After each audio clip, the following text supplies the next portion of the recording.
काकडीचे पोहे कधी खाल्लेत का? छान होतात. मी आता करणार आहे, तर हा व्हिडिओ तुम्ही शेवटपर्यंत बघत राहा. 2 कप पोहे घेतलेले आहेत. ते छानपैकी निवडून घ्यायचे आहेत, चाळून घ्यायचे आहेत आणि चाळणीमध्येच स्वच्छ धुवायचे आहेत. भांड्यात धुवायचे नाही आहेत आणि नळाला धुवायचे आहेत, म्हणजे ते व्यवस्थित स्वच्छ होतात. मी तुम्हाला इथे दाखवण्यासाठी भांड्यात धुतलेले आहेत. 2 मोठे कांदे घेतलेले आहेत. त्याचा मागचा पुढचा भाग काढून घ्यायचा आहे, सालं काढायची आहेत आणि छानपैकी बारीक चिरून घ्यायचं आहे. इथे मी सर्व धुवून घेतलेलं आहे. कोथिंबीर पण छानपैकी बारीक चिरून घ्यायची आहे. 2 हिरव्या मिरच्या घेतलेल्या आहेत, त्याही बारीक चिरून घ्यायच्या आहेत. तुम्हाला जर जास्त आवडत असेल तर तुम्ही जास्त वापरू शकता. भांड्यात 1 ग्लास पाणी घेतलेलं आहे. त्याच्यामध्ये आपण काकडी किसून घेणार आहोत. काकडी किसायच्या अगोदर खाऊन बघा. जर कडू असेल तर त्याचा वापर करू नका.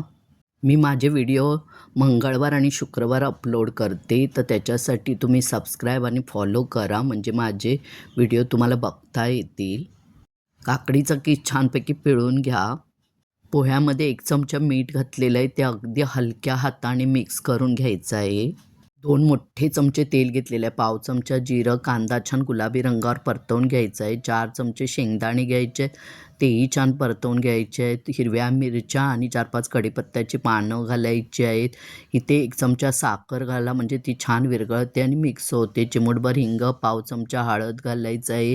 काकडीचा किस आणि पोहे घालून छानपैकी मिक्स करून घ्यायचं आहे. कोथिंबीर घालायची आहे, तीही मिक्स करून घ्यायची आहे. प्लेट ठेवायची आहे आणि एकच वाफ घ्यायची आहे बारीक गॅस करून. प्लेट काढून घ्यायची आहे, लिंबू पिळायचं आहे, गॅस घालवायचा आहे आणि आता आपले पोहे तयार झालेले आहेत. छान मिक्स करून घ्या. छान होतात, करून बघा. आवडलं तर लाईक करा, शेअर करा तुमच्या मित्रमैत्रिणी, नातेवाईकांना आणि कमेंट करा. मस्तच.